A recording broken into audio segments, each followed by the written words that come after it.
Welcome to the final session of MINEX 2018.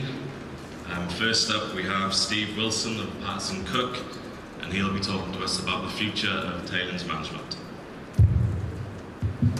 Okay, thank you, Carl, and I hope everyone can hear me. I'm back from lunch. Carl's already told me I'm late, so before I start, I'm already supposed to have finished. So I'm going to talk about, I guess, in short, how do we go about eliminating wet tailings? It's something like I feel like we've all talked about a lot, but we still seem to have tailings accidents, and they still predominantly seem to be related to water. So it's a summary of my sort of thoughts on that. So we'll just briefly look at what the current convention is. I'll have some thoughts in terms of prevention being better than cure, and then briefly look at some of the technologies that we can currently be using and probably will continue to use into the future and develop. So current convention, I think it's clear to most people that wet disposal is still the most numerous deposition method. We're talking about low solids concentrations, high amounts of water, and predominantly we're storing water when we should. We're designing facilities to store solids, but we're storing water in them. So we're not actually designing water storage facilities.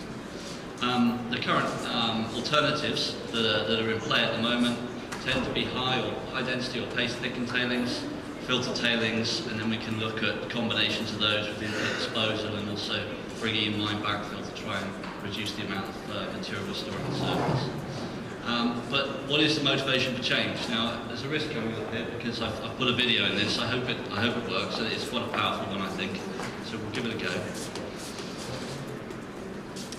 Okay, so this is a video taken from the failure. This is about an hour after the failure of Mount Poly, which is in Canada. What I want you to see with this is the amount of water that's still flowing out of this facility upward of an hour after it's actually failed. Now, the official investigation found that the foundations of the tailings dam were poorly understood or inappropriately understood, and that was ultimately what led to the failure. But the point I would make with this is that what actually led to the impact of that failure, so what was the result of that failure, was more driven by the amount of water. And this is an extract from the official report, and it clearly indicates that the quantity of the water had a significant impact on what damage was done, the amount of tailings which were taken out of that facility, and that had there been less water in that facility, then less than 1/3 of what was actually lost, and therefore the impact would have occurred. So I think storing less water has got to be a motivation for us. If we think about the impact of a tailings facility failure, both environmentally and perhaps commercially on an operation, you have to be quite lucky as a mining operator to come back from a tailings failure like that. We've seen a lot of instances in the last few years of companies facing massive fines, Samarco being the most recent one. Other motivations, other than perhaps reputational damage and cost, that we might look at for going with less water. Improved water recycling. One of the biggest inhibitors to mining in the future will be water. We're seeing that in South America already, where sometimes the water is more expensive than the mining cost. So recovery of water is a huge driver. We can look at smaller footprints if we start looking at filter tailings. We've got improved long-term closure opportunities with progressive closure, especially with dry stack material. Minimising long-term liabilities, partly because of progressive closure opportunities and minimising leachate damage, something that was talked about in the masterclass at the beginning of the week. And then also another one is a demonstration of environmental and social intent. We've talked about, or people have talked about a social licence to mine. Well, if there's a company you can demonstrate that you're going above and beyond, or at least meeting best practice, then you can hold that as credentials to demonstrate why you perhaps deserve a mining license. So prevention is better than cure, and I apologise to people who were in the masterclass because some of these slides they will have seen before. But fundamentally, how can we reduce a problem before it's actually become a problem? So we want to mine more of what we want and less of what we don't want. And there's a sort of competing situation here where we can look at improved resource definition and more selective mining, But set against that, we have increasingly lower grades in our deposits that we're finding. We've heard about that this morning. And so that's pushing us into larger and larger operations to get economies of scale. So those things don't really sit together. They're not good bedfellows.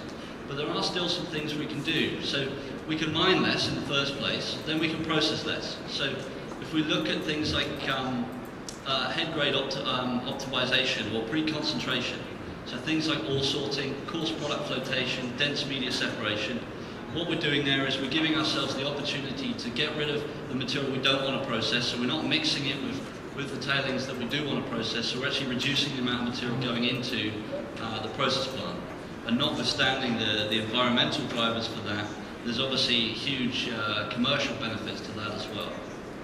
And then we can actually think about, well, once we are processing it, how do we get more out of what it is that we've stuck through the front door so that we're getting less waste out the back door? So we can look at improving our process techniques. We can go with byproduct recovery and third-party partnerships. I point to the example in South Africa where some of the South African gold tailings dams have been reprocessed 2 or 3 times already, because each time someone's going back trying to look for something different or something or more improved technology which allows them to get a little bit more out. Why do we have to put it in a tailings dam before we then go and reprocess it? Let's do it in the first hit and just put the minimum amount we can. And then how do we reuse our material? So looking at things like backfill, again, that goes through that full circle in the mining cycle and actually gives us opportunities with our mining methods and things like that. Another aspect is can we start thinking about engineering our waste? Too often tailings is the thing that's left when we've done everything else we want to do to it, and we don't really care. No one ever measures the specification of the tailings or targets the specification of the tailings. But actually we can really optimize the opportunities we have for tailings if we can actually engineer that product. Things like particle size can make a huge difference in terms of the cost for filtration, for example. And we can actually trade off the amount we pay to treat our tailings versus the amount of recovery we get from that extra 1 or 2% recovery in the process plant. Isolation of harmful components of the tailings stream, so we can actually isolate the more harmful component of that. So perhaps we take a high sulfide concentrate in our tailings and a low sulfide concentrate. We can do more things with a lower proportion of higher impact material in a high sulfide case, for example. So we can treat that more differently. We can put that material back underground perhaps and keep the lower risk, lower impact material on surface. So all the time what I think we need to start doing is looking at that trade-off between, okay, we've got revenue generation through the process plant, but also we've got cost generation in our tailings and our waste management. So how we trade those two off and actually find the most effective balance between those two. Okay, so just looking at some of the things we can actually do. The most common one I think is thickening. So it's been around a very long time, so over 100 years ago it was first patented, and we've got a progressive development of that technology with time. And so we start with sort of very, very large dams and conventional thickeners, progressing up to high rate, when we started to introduce flocculation and feed well management, so we're optimizing the way that material settles with gravity, we're making the best out of gravity. And then we move into high density and paste thickening, where in addition to just gravity settlement, we're actually looking at consolidation within the thickeners to really drive out as much water as we possibly can. And you can see just a sort of a graphic illustration of how those thickeners might look. In actual fact, the conventional one, if you drew that to scale, it would probably be wider than the screen, because we can actually dramatically reduce the settling area required by the time we start looking at flocculants compared to just literally relying on gravity on its own. So some of the key aspects that we can think about with thickening. So it is gravity induced, so we can't change that, but we can aid that with flocculant treatment, and there's a lot more development of flocculants coming on stream. And then some of those things that characterize how that material settles once it's flocculated, we actually can control some of those, and that goes back to what I'm saying about looking at treating our tailings as a product. We can actually adjust our mineralogy, some of our water chemistry to actually optimize how that material behaves and how we settle it.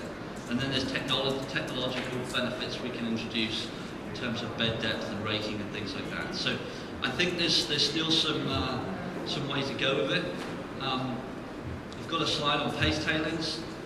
This is the upper end of where you can get to with just thickening alone.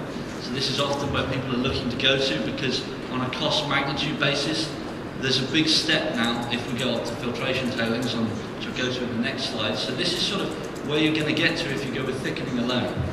And we can describe paste in a number of different ways, be that non-segregating or having a yield stress or rheology or some sort of sum.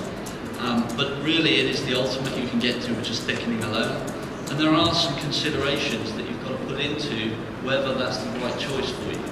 And very often, actually, you don't need to go right to the end of that thickening spectrum to get the most bang for your buck. We can actually ride back a little bit from that and just look at a high-density thickened tailings, and we get the same benefits, same reducible. Proportionally, we're still reducing the amount of water, and we're getting some of those benefits as well.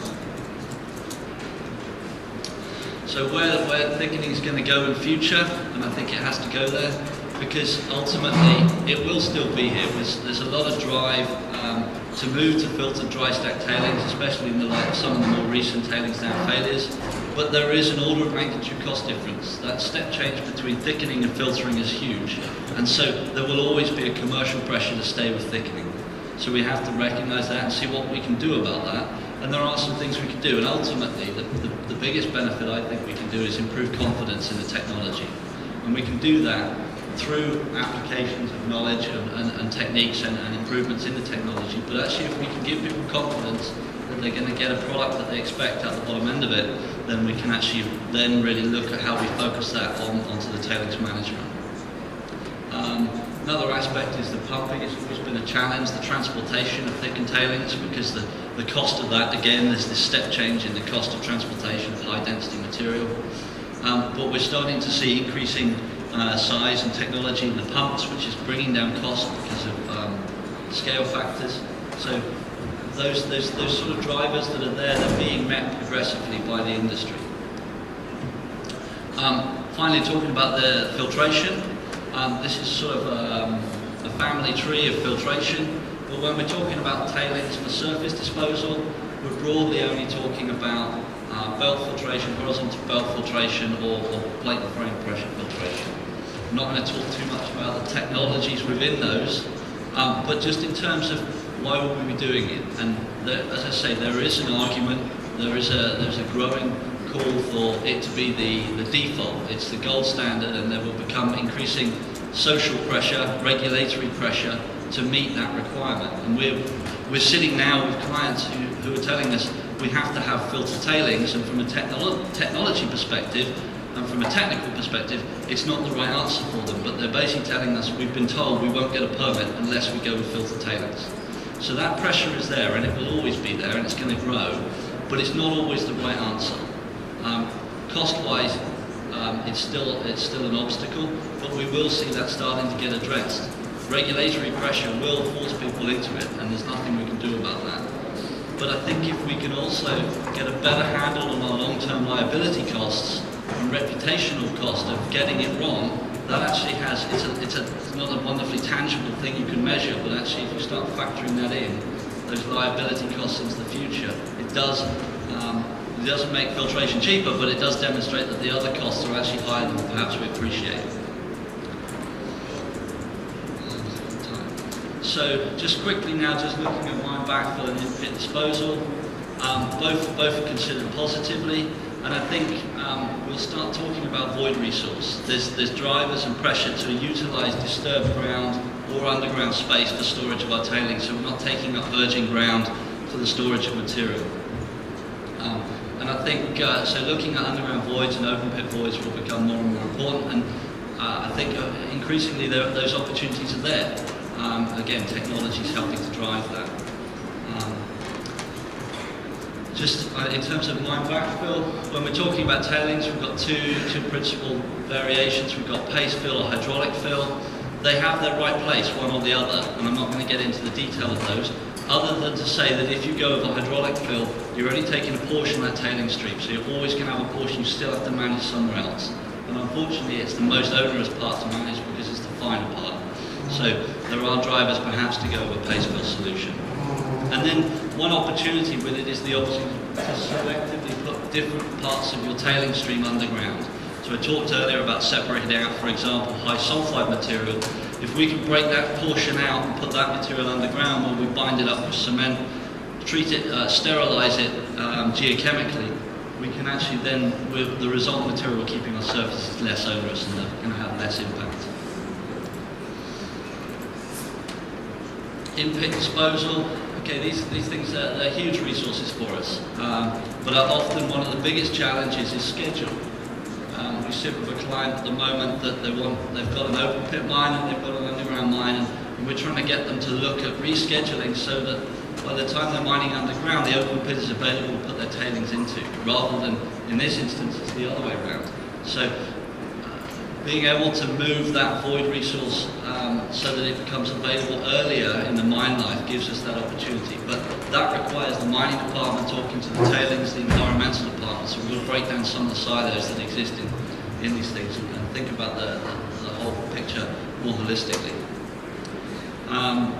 And then obviously other issues in terms of ore sterilisation or groundwater impact.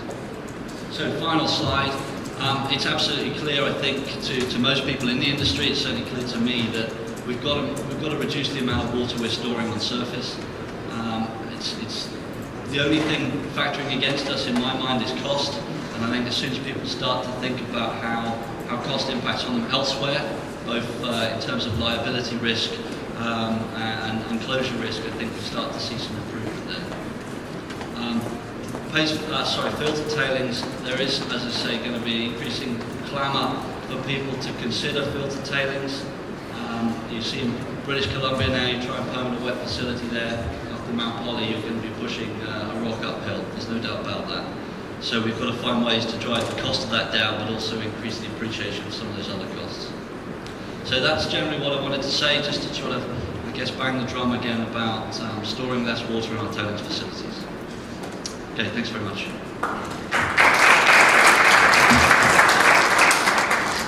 Thanks for that, Steve. Very interesting. We now have Jane Jockin of SRK talking about the environmental, social, safety and governance matters of most interest to financiers.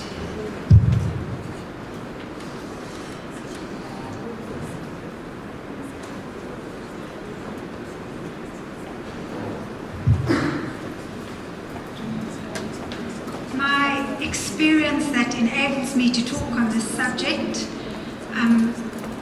At SRK we do a lot of review of mining projects for investors and banks. I personally have been involved in the review of over 100 mining projects, and my colleagues around the world, many hundreds of mining projects. I'm speaking in general about mining projects across the world, and then I will relate it to our experience of mining projects in Kazakhstan.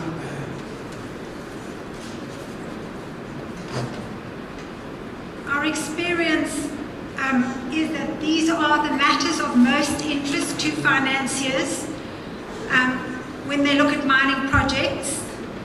I won't speak about them individually now because I'm going to go through them later in the presentation.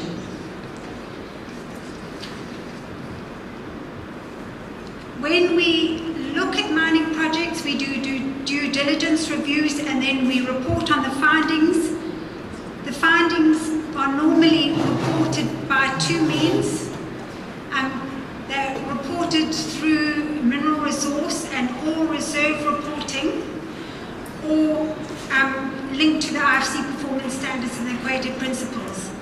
We report through mineral resource and ore reserve reporting means for equity investors, and usually against the performance standards for banks who are providing loans for developments. The mineral resource, and this talk is highly relevant to mineral resource and ore reserve reporting, and you might remember in the session on the Kazakhstan code and the subject, they said how important environmental and social matters are. Investors are very interested in environmental social matters, and often when we do due diligence reviews of mines, we spend about a quarter of our budget at least on environmental and social review. When it comes to banks looking at mines, it can be as up to half the project. They expect that to be looked in a very high level of detail. Sorry, I'm going to need some water, Carla. Thanks. The mineral resource and ore reserve reporting codes that have some detail on what you have to cover on environmental and social matters are the ones highlighted in red. They have more detail than other codes.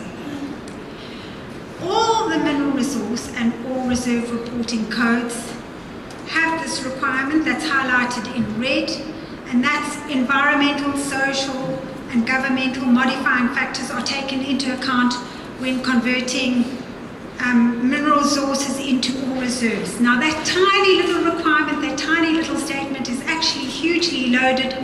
There's quite a bit that has to be discussed under this. Investors are interested in environmental and social matters that can stop a project going ahead, that could stop an operation, cause an operation to be suspended, that can affect the value of a mining asset, and can lead to high closure liabilities. Our reporting codes have been around for as much as 20 years, and in the olden days they were particularly just focused on closure liabilities, but these additional matters that I'm talking about have become of much greater interest. Of interest, the South African reporting code, the SARM code, has a complementary guideline that was recently released, which elaborates in quite a high amount of detail on what they expect to be covered under environmental and social matters, and it links to the IFC performance standards as well. I'm not going to talk much about what is required by banks under the IFC performance standards. The requirements of banks, the IFC performance standards can be related to international law, principles in international law on sustainable development and human rights, and to industry good practice. These principles are actually written in the law in many countries, even in Kazakhstan. There are some countries in the world, there are about 30 countries classified as designated countries, and their legislation is considered to be sufficiently advanced not to apply the performance standards. So most of those are OECD countries. The performance standards, I won't go into detail on them, I don't have time. The first performance standard, people often say it's all about impact assessment. That's not correct. It's about a management system, and a management system focused on risk management. So beginning with the first risk that investors are particularly interested in, and that is approvals for projects, obtaining approvals for projects. In Kazakhstan, and in the olden days it was quite easy to get approvals for mining projects. In Kazakhstan, it still doesn't take much time to get approvals for mining projects, but in many other countries in the world it takes a very long time to get those approvals, more than 2 years always from the start of an impact assessment, closer to 4 years from the start of an impact assessment. And in Europe and America it can take up to 10 years to get the primary approvals for mining projects. The approvals, this little scale in this figure shows how many more approvals are environmental approvals compared to a mining license and a mining agreement. Something that takes a lot of time in the approval process is the impact assessment. A great deal of data has to be collected to undertake the impact assessment. It has to cover many seasons, and many countries dictate at least 1 or 2 years of data have to be collected to inform an impact assessment. Then on top of that, mines with all these approvals have many compliance obligations that they have to meet. I know in Kazakhstan there is a culture of complying with approvals. Regulatory authorities are all over the mining operations and make sure there is compliance with approvals. But around the world there are a lot of mines that don't even realize that their permits contain conditions of approvals. You'll have a junior mining company and go and look at the mine site. They've been in operation for up to 3 years. They don't realize the permits have masses of conditions that they have to comply with, and they aren't complying with any of those conditions. The conditions, when they look at them, are often poorly worded and very difficult to comply with.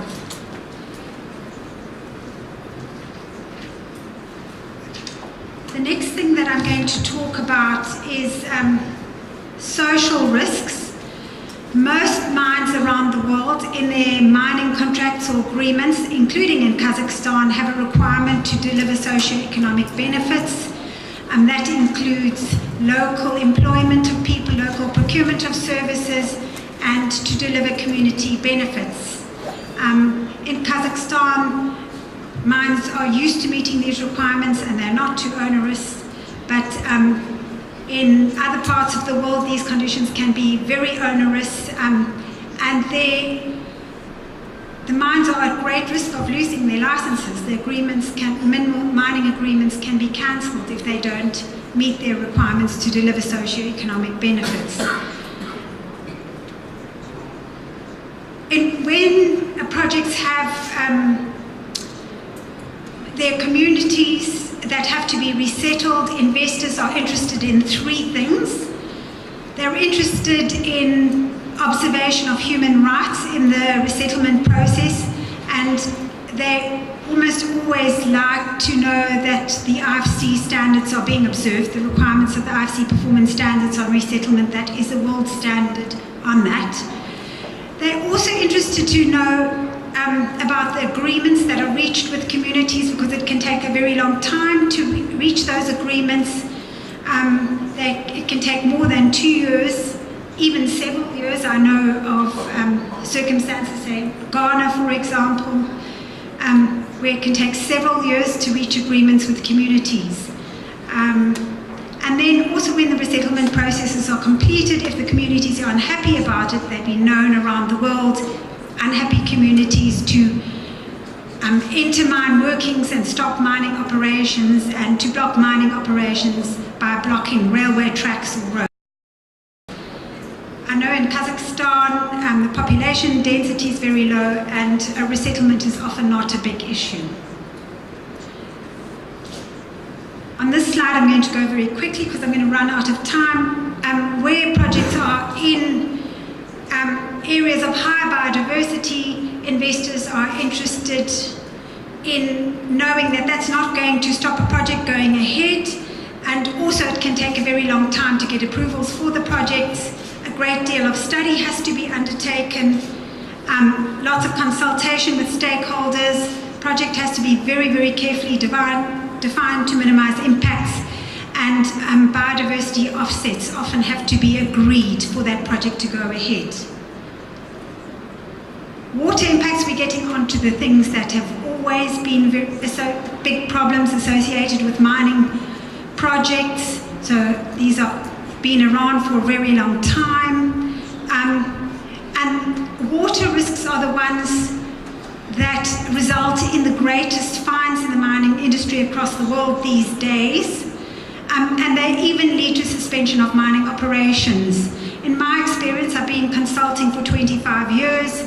The first 10, 15 years of my career, I never knew of mining operations being suspended for polluting water, and it's increasing practice around the world, from very undeveloped countries to very developed countries, where mining operations that have polluted water are stopped for a few weeks or a few months. And that has a huge cost for mining companies. Also, the fines that are being imposed on mining companies are becoming enormous. In the Americas, you get mines that are in the order of 1 to 3 billion tenge per fine, per incident. And a record fine, in my knowledge, in the world is in the UK. It's 20 million pounds, which I think amounts to about 9 billion tenge. That isn't on a mining, that particular one isn't on a mining company, it was on a water company for water pollution. Also, investors are interested in the water treatment technology where it's required, because that can be very expensive and it can be material to the value of a mining asset. I'm going to ask my colleague Carl, what does a reverse osmosis water treatment plant, which is often required at mining operations, cost typically? Yeah, it could typically cost $5 to $10 million. So, $5 to $10 million. So, that is, that's several billion tenge. Yeah. 4 billion tenge. And that is just the capital cost for the plant. The operating costs for a reverse osmosis treating plant are very, very high on an annual basis. They can be hundreds of million tenge every year. So that is why investors are interested in the management of water pollution, because it can affect the value of mining assets. Obviously, with waste, Steve's told us about waste. I don't want to elaborate on this more, but financiers will be interested in the capacity of the facilities. Is there adequate capacity on the site? Are they well designed? And what the governance of the facilities. Are they managed to prevent failures, and are they managed to prevent releases to the environment? And obviously there's huge liabilities associated with badly managed waste facilities, as Steve mentioned in his presentation. The last thing is closure. Financiers are always interested in the closure plans and costs for mining operations, and it's our experience looking at mines around the world is those are very often underestimated. They're usually very often 2 times too low, and sometimes up to 10 times too low.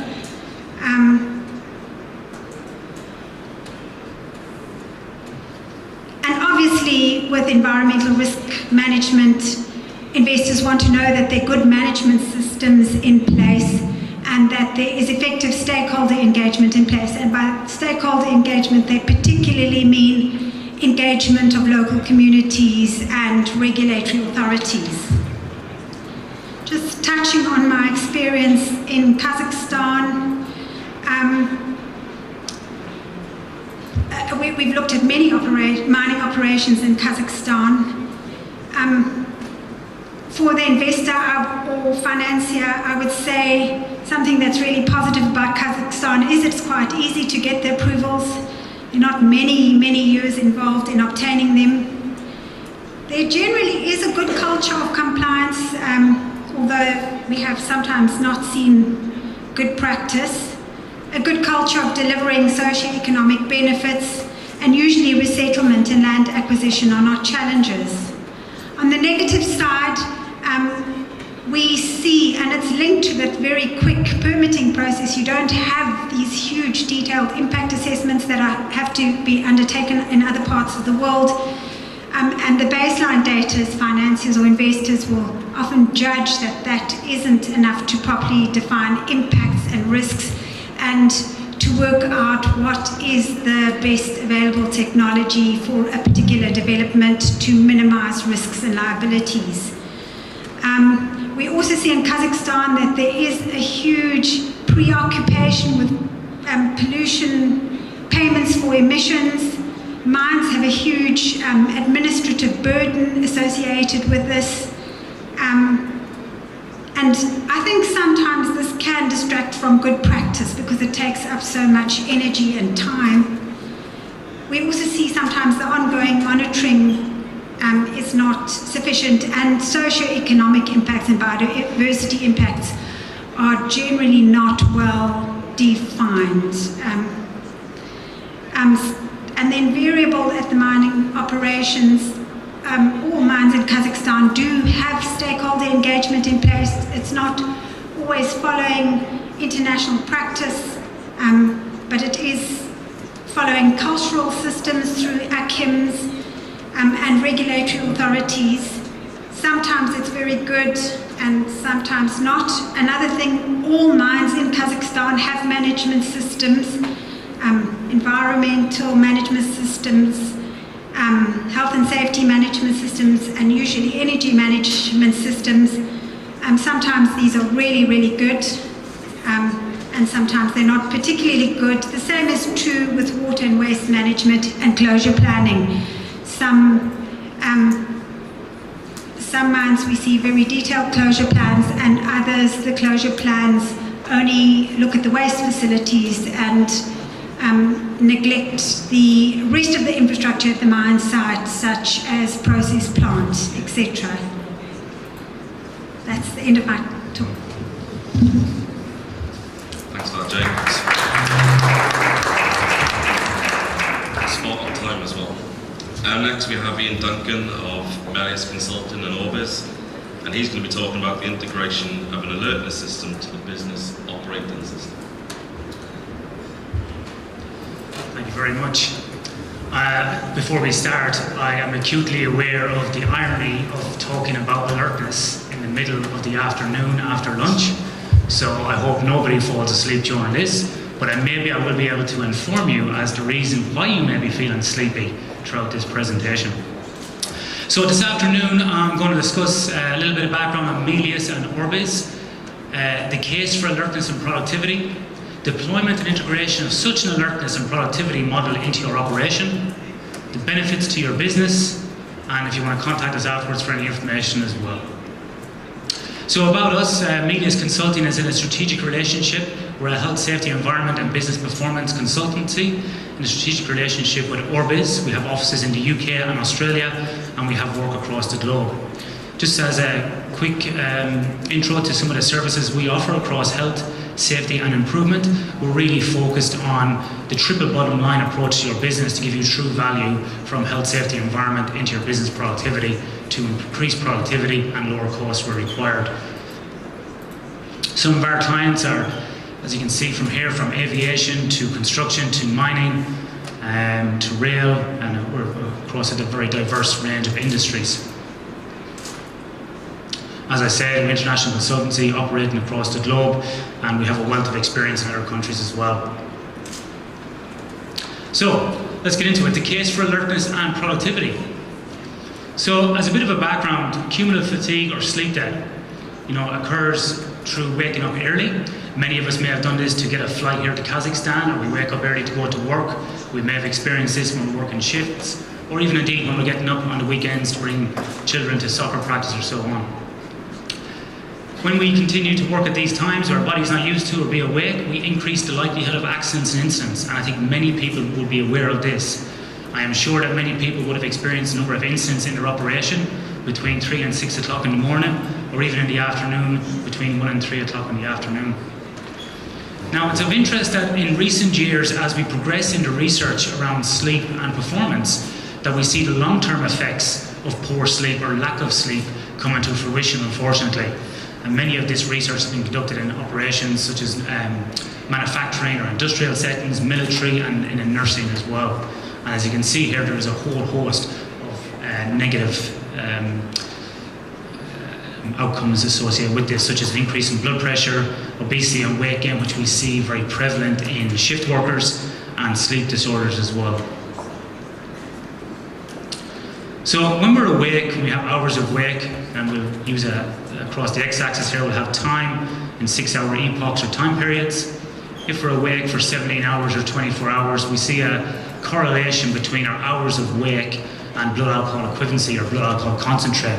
And what that really means is that our reaction time is the equivalent if we're intoxicated to 0.05% at 17 hours of wakefulness, as depicted here, and even up as far as 0.08% when we're awake for 24 hours.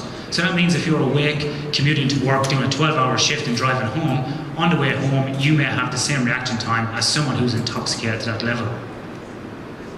So what controls this?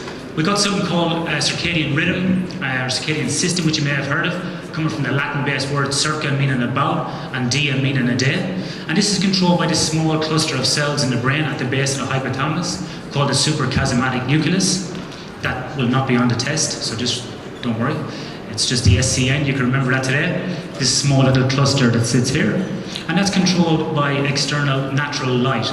So when you expose yourself to light, it synchronizes the SCN, which suppresses melatonin, a sleep-inducing hormone for want of a better word, during waking hours. But at night time, we have an increase in melatonin, which makes us feel sleepy, and we have this peak in melatonin across the night. So if we're working during this period, we really should be asleep and not awake. We can never fully adapt to night shift, by the way.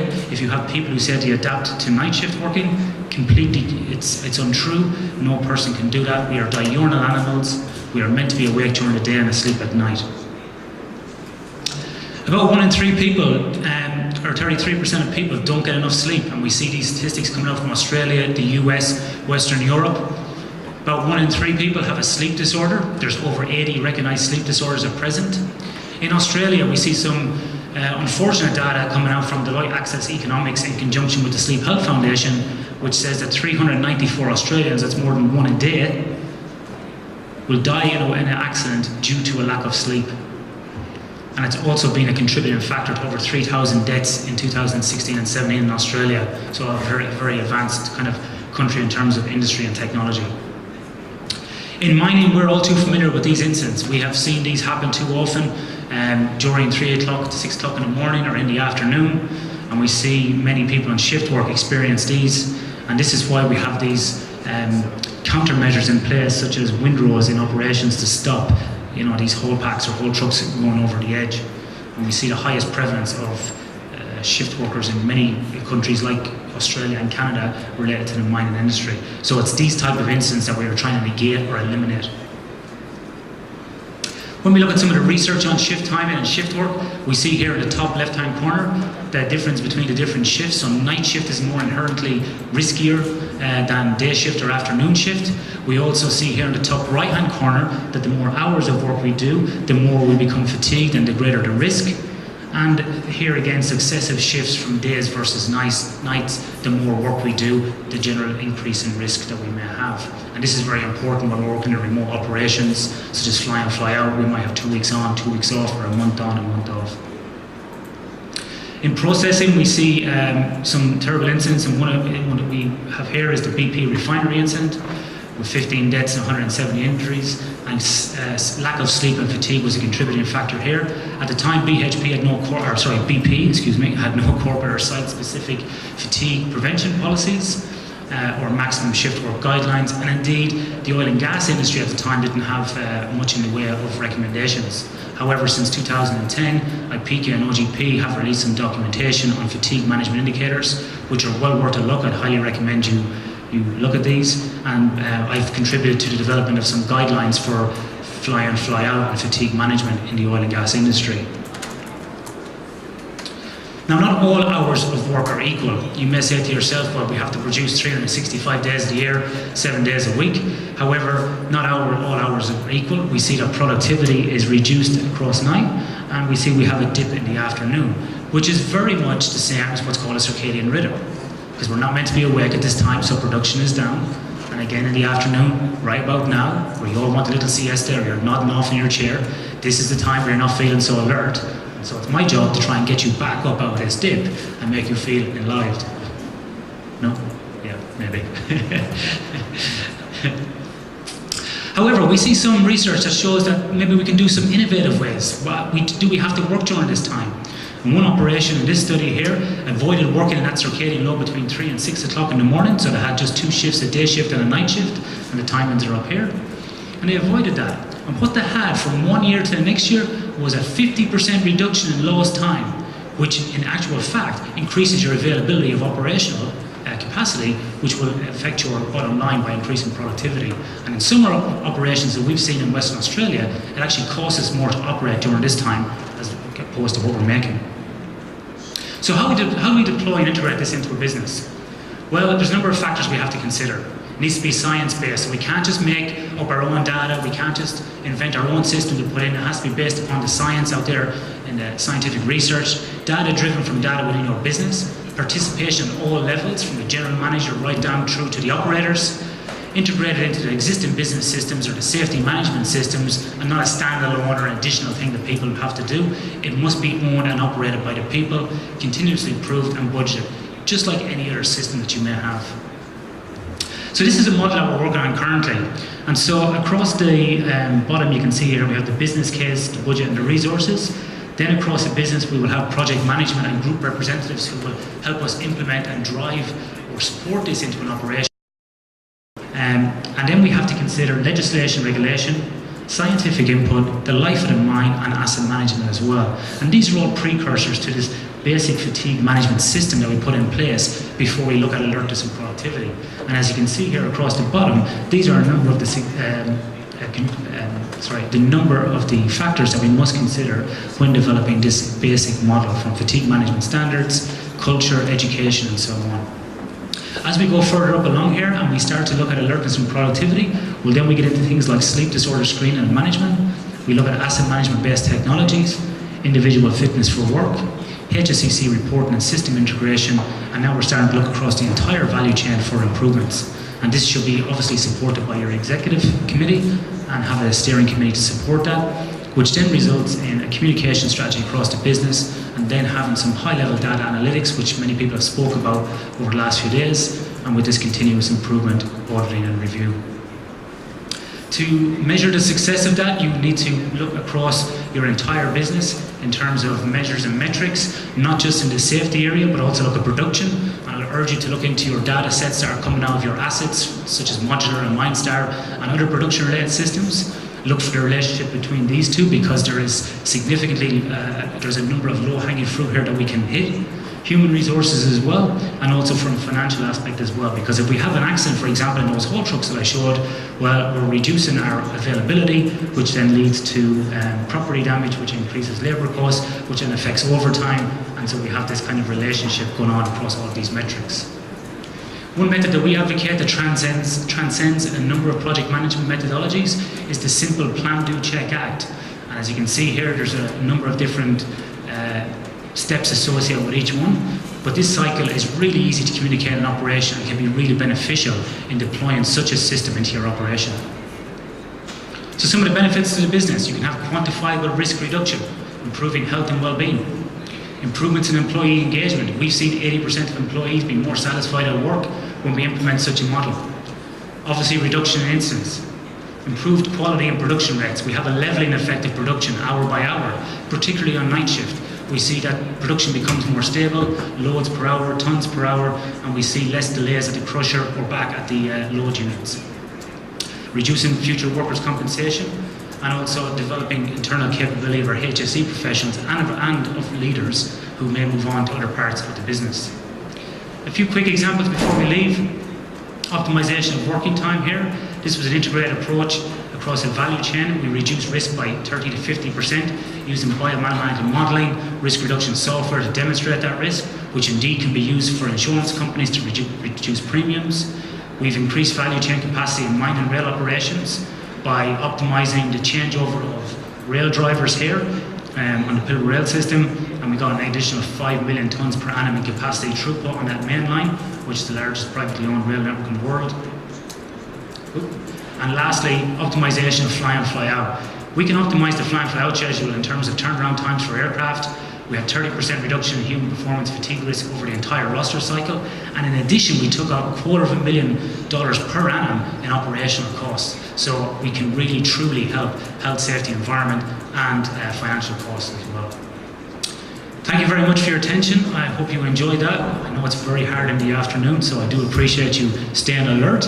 If you'd like to come and speak to us, we're at booth 17 this afternoon, and we'll be around this afternoon and tomorrow morning. Thank you very much.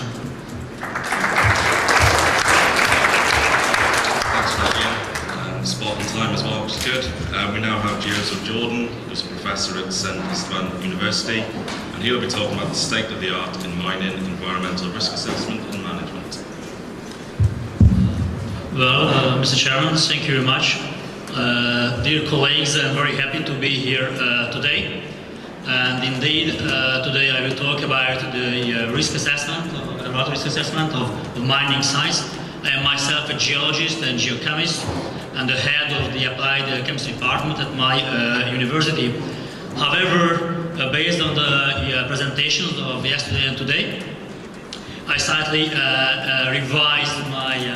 completely revised my presentation. So I hope I will not disappoint you. And first, I start with the Hungarian-Kazakhstan historic relationship. One of my mission series to promote international cooperation. So our histories are quite similar. You have this nomad history on the right from Kazakhstan, the ancient Hungarians invading Europe 1,000 years ago are featured on the left side, pretty similar. And the most recent times, I think it's more a sport activity, exercising the traditions, the beautiful traditions in the nomad traditions in Kazakhstan. But the same thing if you come to Hungary, you see the same guys arching from the horse.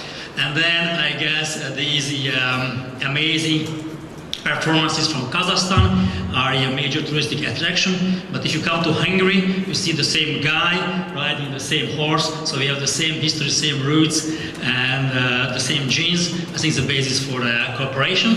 And a more recent history also brings us together. Then after the communist times, we have an opening economy. We share the same experience, including the opening of the mining industry as well. And more recently, last year I was working, cooperation is offered by European Union funds, which we discussed this morning as well in another session. But also last year for 6 months I was working in China, and there's the Belt and Road Initiative. We established just last year a new international institute for mining technology development, and there is quite some money behind this program, and I am the international network expert responsible for international development. So it's also one of my missions to improve international cooperation, invite international cooperation for this institute under the Road and Belt Initiative in Kazakhstan, from China, Kazakhstan, and China along the historic Silk Road. So this is a new slide I put together. And also, based on the yesterday's discussion of data, Kazakhstan is developing a lot of data and the databases. But the question is, and also a lot of exploration is carried out. However, I think geochemistry, I myself am a geochemist, and exploration is very important. And here I bring you a sort of example of the European Geochemical Atlas, which recently has been completed in the United Nations, declared as the most harmonized geochemical database in the world. So I would like to share this experience with you for the benefit of exploration in Kazakhstan. So then this is the GEMAS project, the geochemical mapping of soils in Europe. More than 4,000 samples have been collected in 32 countries. And then this example is for nickel or uranium in the upper soil. And you can see in the red the anomalies which can hide the underlying mineral deposits. So it's a very efficient technique, and we have the most experienced international expert network behind us, the European Geochemical Expert Group, which I'm a member of. And of course, this is the most published database, geochemical database in the world, as you can see also in this slide. Now, what is the most recent development is of my group and myself, that the question is that how you have the database, how you extract the data. I talked to young scientists yesterday here, busy with database management. However, the question is how you extract the important data. And in this case, in the Geochemical Atlas, we recently published this groundbreaking paper. We were the first applying modern mathematical methods and models to extract the information from this geochemical data. This is what you can see as an example in this slide. We applied digital image processing methods for the first time for spatial analysis. And what you can see here, that for example, here, if you extract the local maximum and minima in this data, in the nickel concentration, in the continental scale, and then you use other mathematical spatial processing methods, you can you can readily identify these transcontinental southwest northeast features. Again, remember that this is the upper 20 centimeter of soil, and then we could identify on a 50 by 50 grid sampling scheme transcontinental spatial features, also related to the underlying geology and possibly mineral deposits. Now this is another filter. I'll just show you examples of what this method is able to do. Another spatial filter without the technical technical details.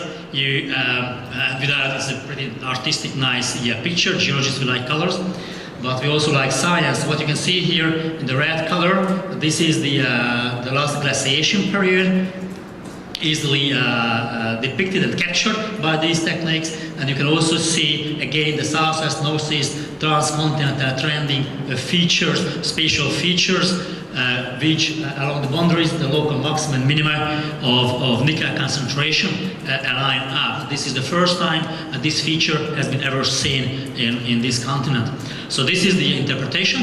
Here is you have Europe. The green dots show the known nickel deposits, and using these techniques we could identify the underlying geology of the last glaciation boundary and also the minimum glaciation extent, and then the cover sand of the deposits which overlay the underlying geology for the first time in geochemistry.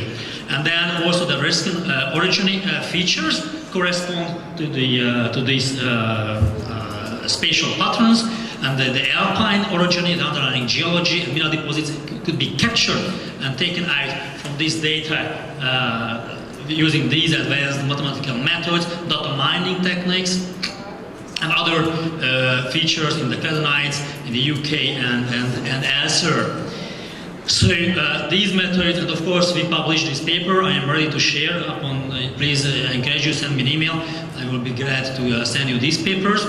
And based on this, this is the most recent study, by the way, using other filters, we could identify again the glacial and other geological features based on geochemical exploration data in the topsoil, which is an amazing technique if you use the right mathematical methods.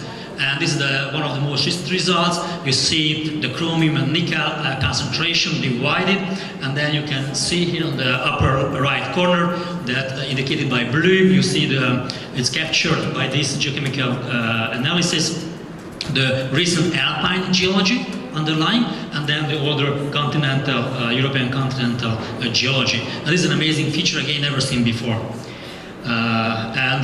This study was so successful that the United States Geological Survey recently completed their national geochemical data, and they asked me and my group to do the same analysis for the whole continent too.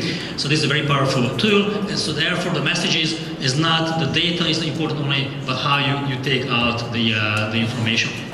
And yesterday we also some presenters talk about some geochemical exploration using radon and other methods.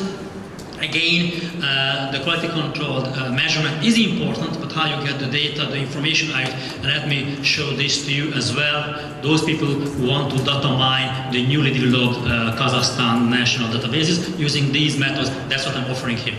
So in this 50 by 50 kilometer study area, we have 142 measurement force for gamma radiation, surface gamma radiation, and soil radon measurements. I'm just focusing on the techniques on data mining. Here we use these gadgets like everywhere for these measurements. For the gamma, using simple statistical but carefully applied statistical methods, you could identify the anomaly, a spatially aligning southwest, northeast anomaly in the data. More exciting is applying again these mathematical methods. We could identify a spatial structure which was emerging from this data amazingly, and using similar filters, as you can see in the nice colors, we could identify a geology control, underlying geological control on this superficial geological data, which is gamma radiation in this case. So on the right, you can see the lineaments of 3 directions aligning up, so which shows that there is a geological control on the superficial geochemistry. It's another filter. Without the technical details, using mathematical methods, you could identify various features you can see here, and also perpendicular spatial features might be related to underground mineral deposits. And another filter, which is the profile curvature, is the second derivative in the gradient direction. And in the nice colors again, as indicated by the arrows, the structure is there. And this is the interpretation. This is the geological map of Hungary. The study area is cross-cut by a major fault line, which corresponds to the major are slightly fault along the study area. So here's the proof using GIS data that the geochemistry is controlled by underground geological features. Just also the northern features we identified, and also the geomorphological structures shown on the right, valleys and ridges control the other spatial structures. So yes, if you use the right mathematical methods, you can identify the right pattern and data mine out the data from the information, and then your database will be useful. And here's for radon, a more advanced methodology. We use autocorrelation modeling. And without, again, the technical details, all is published. You see we could capture as important anisotropy, spatial anisotropy, and mathematically describe this, both in the grayscale autocorrelation two-dimensional model, or in the bottom you see the directional variograms. Yesterday we were talking about variograms and clicking with people. So producing nice three-dimensional pictures. I always believe that modeling and understanding is essential behind. So these are the publications. I will be glad to share all the papers. We have 5 or 6 papers about these things ready to be shared with you. So after this, reflecting briefly to the discussions today and promoting cooperation in Kazakhstan, let me jump to the original topic of risk assessment. So the response to the environmental challenges of mining waste is responded in the European Union by the Mine Waste Directive, prescribing or demanding risk assessment for the mining companies. So very briefly, myself, for 3 years I was working for the European Commission, preparing the directive, the new law. And then for 6 years, also for the Commission, we were preparing the guidance document, how to do risk assessment for the mining companies in Europe. And finally, I was the coordinator of the implementation of the national program in Hungary and also in Turkey. So I have the complete cycle of law preparation, guidance document, and implementation. So at the end of the day, I had to eat what I was cooking myself. And this is a unique experience in Europe. I think few people have such an experience, and this is what I would like to share with you today on this conference. And most recently in China, we do the same thing. So what is contamination risk assessment? Is by definition probability of contamination and significant toxic impact. So this is different from impact assessments, very important. So jumping to the last slide, according to the mine waste legislation, we regulate both the abandoned mines and the active mines. But the abandoned mines is the responsibility of the government, obviously. And for abandoned mines, risk-based inventory is required, and the active mines risk assessment should be done by the operator. And 2 risk classes, category A or not category A, are differentiated, defined. However, for the abandoned mines, which I'm pretty sure that in Kazakhstan you have a lot, is the responsibility of the society and the government. So differences in terms of mathematical modeling or risk assessment is that active mines is a single site assessment, while the risk-based ranking is a many-site exercise. So I'm running short of time, so without the details, we have the logic here of human and environment protection as the concept, and we are protected from the mine waste facility, both the structure and waste. We saw some nice video in the previous presentation about these accidents, and then the major accident and the toxicity are important. This accident happened in 2010 in Hungary, a bauxite mine, red mud spill, killing 10 people. So this is just briefly the logic of the European Union legislation. The grey boxes show the key parameters that by law the mining company has to analyze, and here is the actual piece of legislation which prescribes the sulfide sulfur assessment, also the toxic element content, including not the total concentration only, but the behavior is very important in response to climate change as well. So here is the response, very important. And then, of course, finally, the chemicals, the cyanide and xanthates, often present in these mining sites. So the single site, I'm not going into the details of the active mines. you have to analyze the source, pathway, receptor according to the risk assessment principles, separately for tailings and lagoons. Here are the parameters. You can download all this from the internet. And the receptors, again, both the human and the environment are regulated by this piece of law. I am finishing soon. And then also the pathway should be analyzed by law. It's not an option, it must be done.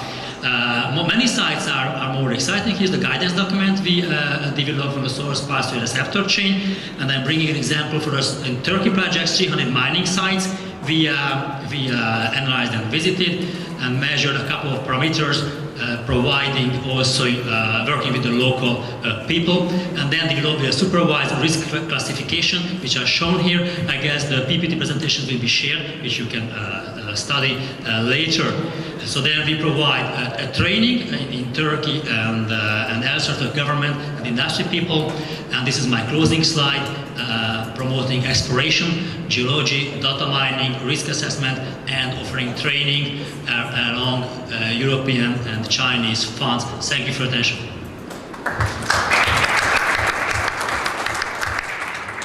Thank you, Professor Jordan. Moving swiftly on to Arnoldus van den Berg, who's a renewables mining expert for R4 Mining, and he's going to be talking about low carbon mines and renewable energies. So hopefully quite briefly. Yeah.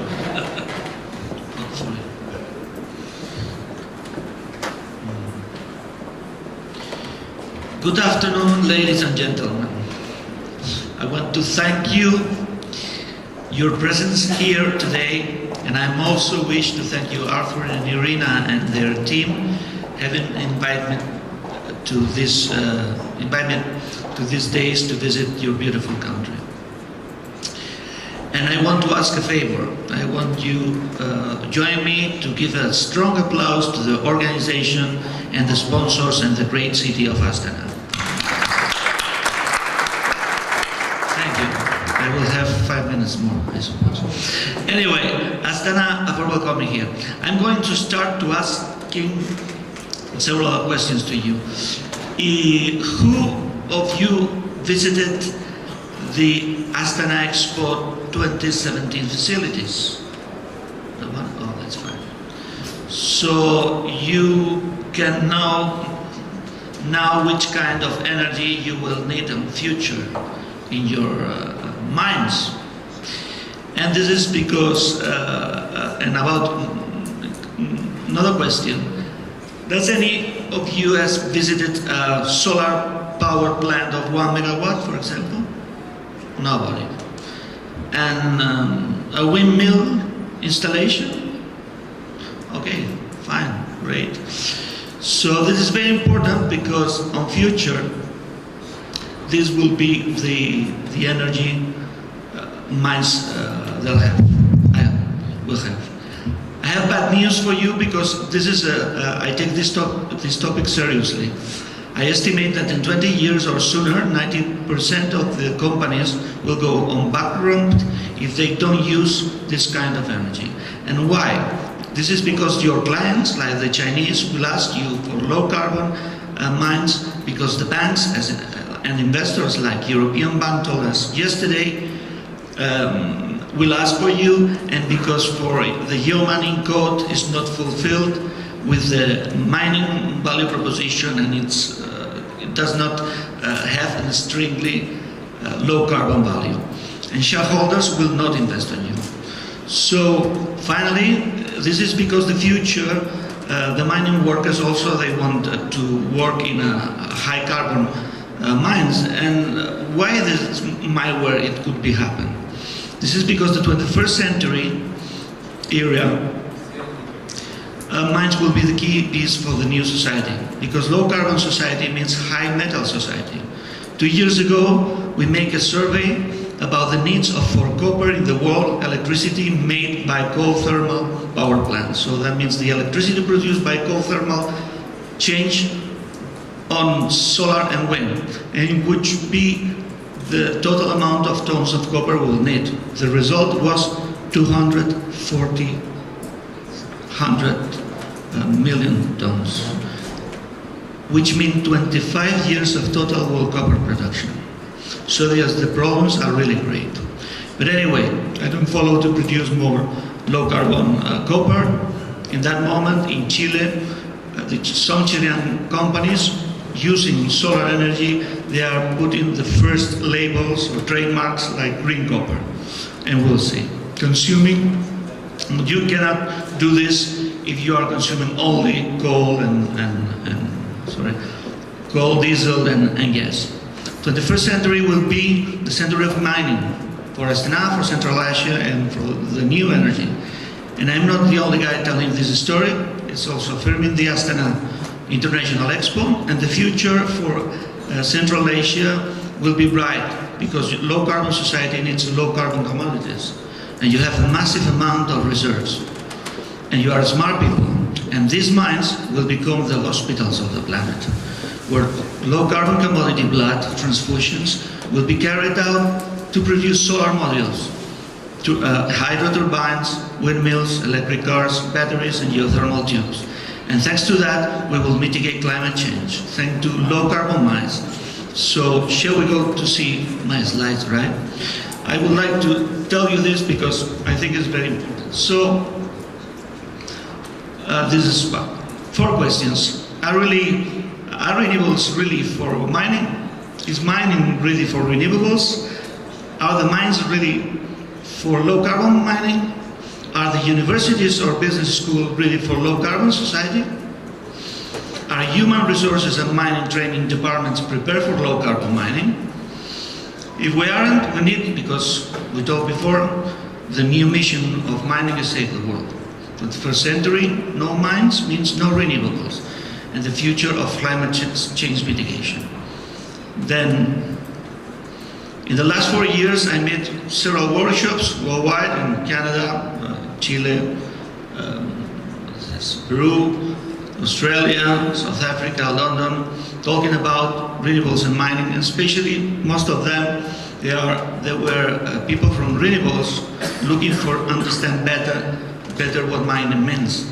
Are renewables prepared for mining? These are also several logos of the companies who went there. Some 5% are miners, 95% people from energy. That means that really renewable people are interested to enter in mining, and I think there are a lot of advantages for miners to do that. Which kind of advantages? We'll see now. First is cheapest. Renewables are cheaper. And that's very important because it will reduce the OPEX cost in mines. Second, they are fair energy for the local community. Decrease risk and social license risks. Renewables are more sustainable, we know, for the planet to mitigate environmental risk. And fourth, renewables is the best market niche for commodities to develop the new big business of this century for mining. And what about mining for renewables? Mining is the largest future market for renewables in terms of requirements of energy, and especially due to mining energy market size. Also, the mining growth market potential for renewables due to the growth of mining energy intensity.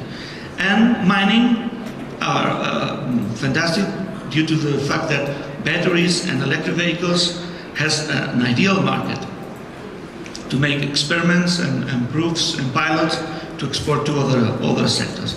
And finally, because mining is ideal bootcamp for new renewables, developing new energy solutions. So, how renewables and mining market interact? I will show you now. There are 4 types of renewables in mining. First one are the typical. So, you install renewables in order to make consumption of energy in mining. I say to R for mining, renewables for mining. The second, the green one, is mining for renewables. So several mines install renewables for third parties in terms of mining point of view. So that means carbon footprint, mine closure, and customer social responsibility. The third, renewables to mining. So install renewables to sell to use in the electrical companies to consume by mines. That's very typical, we'll see now in Chile. And last but not least, mining to renewables. That means mining companies that install renewables in order to sell to third parties, to electrical companies. So I arrange these sectors in a quadrant that I say the business power flow quadrant, and we'll see two variables. In vertical axis, the business model, mining up, utility or power energy down. And if the flow of the electricity goes to the mine, on the mine or off the mine. Here we have the first is renewables for mining, that means self-consumption mining functions. The second is mining for renewables, corporate social responsibility functions. The third is renewable to mining, renewable power mining consumption functions. And finally, mining to renewables, which means functions on renewable electricity miners. Here we see some examples of the first, renewables for mining. Here's the diamond off-grid Diavic Northern Territories in Canada, Rio Tinto. We see both in summer and in winter. And these four windmills work in temperatures of -40 degrees Celsius. And the second is an example, typical example in Chile. Amanecer Solar is iron ore. The mining company is Cap Minera. It was the first installation of 100 megawatts there. Second, examples on mining for renewables. The Oyawe Andean community is the biggest microgrid in the world, 100% renewables and batteries, and was financed by Freeport-McMoRan and developed by Enel Green Power. Second, the closure, mining closure in Azarco Copper Mine, Grupo Mexico in Arizona, or another system of closure is for open pit, the Kingston Hydro Storage project, taking the advantage of the mine closure where two abandoned open pit will work as water tanks to generate the storage, and collateral PV installation of 270 megawatts will start. Here you see the example down, all right? And last but not least, the Taconite Ridge is basically Teck Resources. The Canadian company was looking to reduce the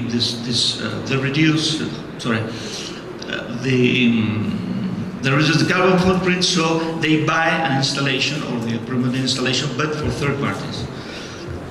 Renewables to mining. Here are several examples. 11 of the 13 largest LATAM solar PV plants are producing electricity for mining companies. Basically the Chilean ones, 85% of the electricity of the power plants goes to mining, and there are 4 coming from Peru, and more or less 40%, 42% of the electricity goes to the mine. So these are also installation of renewables in mining. But usually in the statistics, they used to be in the utility sector, but they are really renewables in mining, so they use it. And finally, the mining to renewables. That's Alterna Power Corporation. It's a company belonging to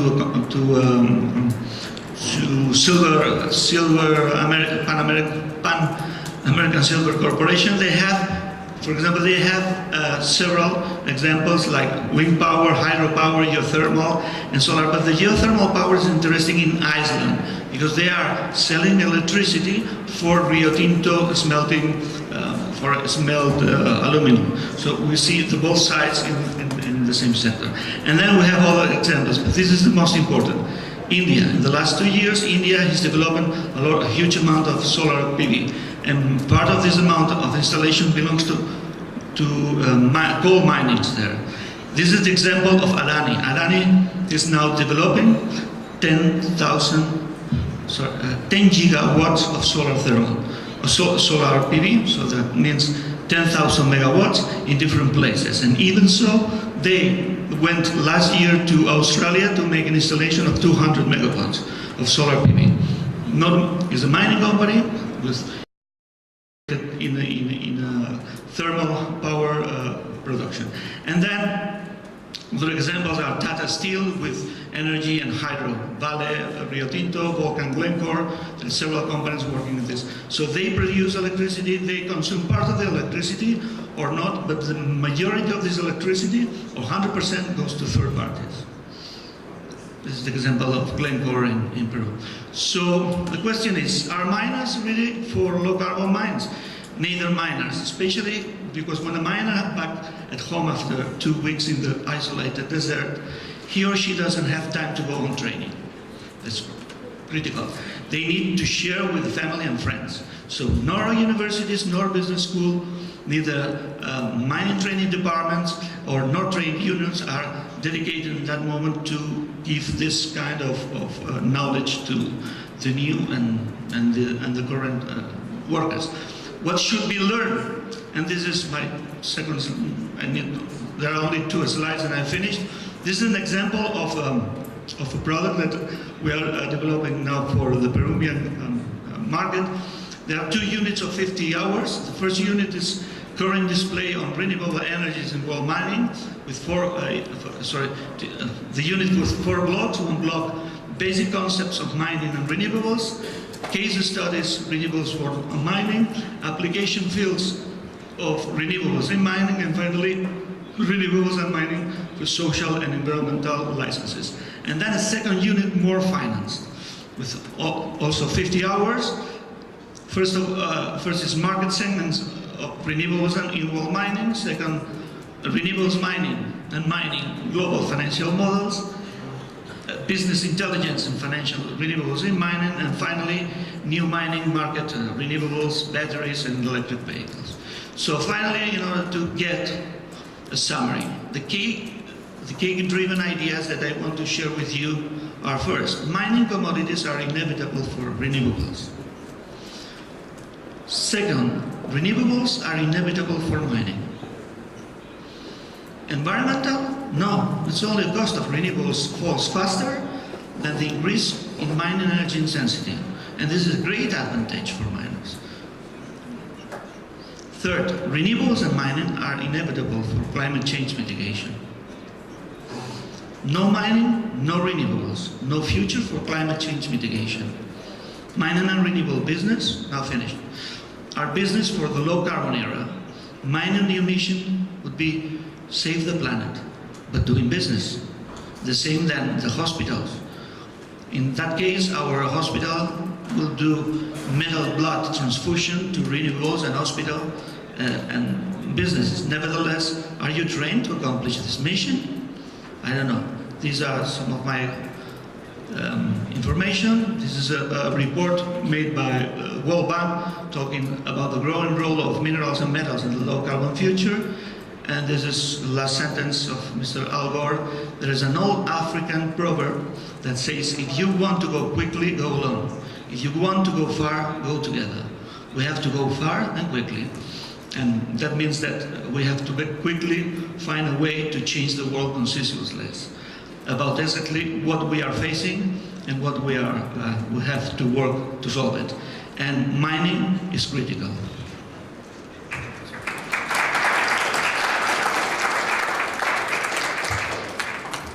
Thanks for that, Arnoldus.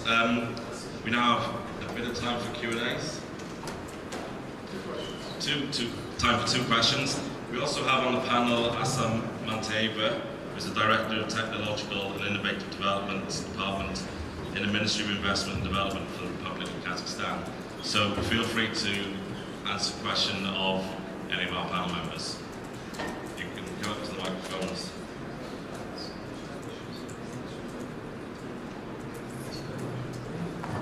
Okay, do anyone have a question for Assam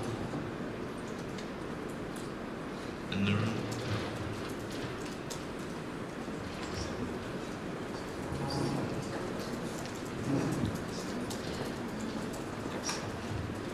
Maybe Assam, you would like to say a few words? Да. В первую очередь я бы хотела поблагодарить за сегодняшнее участие. Цель моего визита в данном форуме – это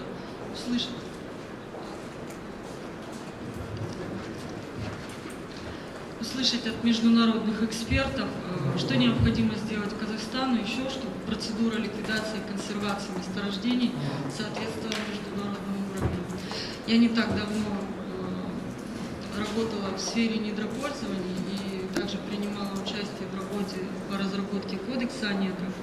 У нас там закладываются новые подходы по ликвидации и консервации. Вот достаточны ли они, чтобы мы соответствовали международному уровню?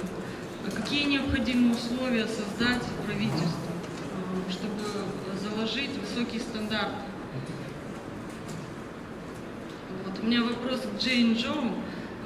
Вы в своей презентации указывали, что социально-экономические последствия в Казахстане выстроены не совсем правильно, неправильно определены.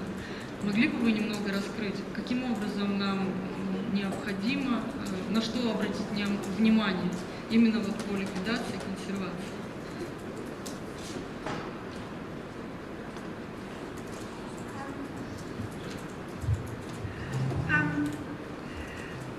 I am aware that you have got new requirements and that they have been planned according to international standards. I'm talking about what we see on the ground, not necessarily according to your new requirements.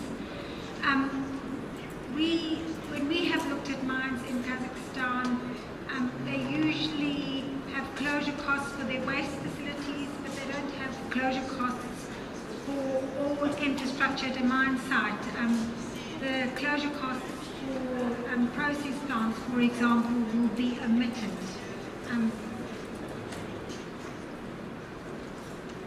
Спасибо. Я теперь являюсь директором департамента технологического и инновационного развития, и, учитывая предыдущий свой опыт работы, мне очень близка эта тема. И вот именно хотелось бы для Казахстана ликвидация и консервация, данный вид услуг, это, можно сказать, что он новый.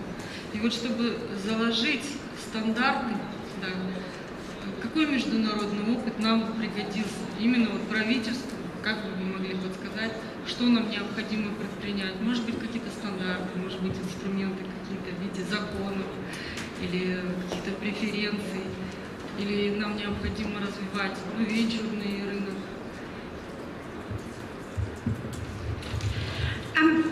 I am aware that there have been revisions to the legislation, and we have seen some very good practice in Kazakhstan. But there are, I think it's perhaps paradigms about liabilities that need to change. When we look at closure costs of mining operations, they often can't understand why we would be needing to know the closure costs of a process plant, for example, or closure costs associated with cleanup of pollution plumes, for example.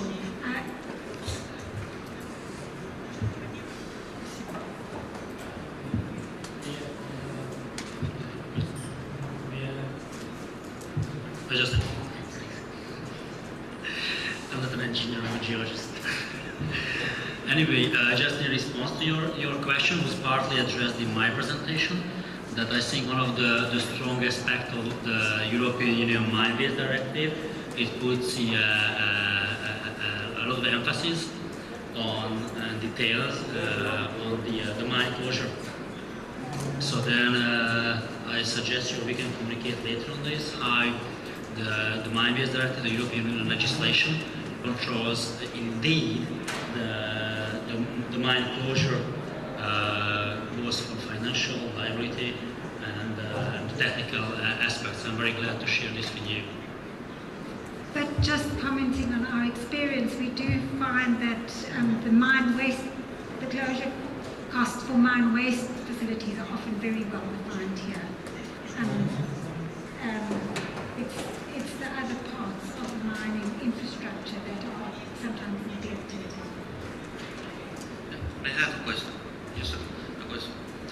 In terms of chemistry and other things, I cannot say nothing. But in terms of how to change from a mining liability in terms of economics to an economic asset, renewables could be a good solution. In US, in that moment, there are more than 500 installations over closing mines. Most of them are very old mines, but new closing, especially in solar and solar PV and wind. And then also that gives work for the locals. And there are other examples in Australia and the UK, and so this could be also, it's not the core of the solution, but part of the solution.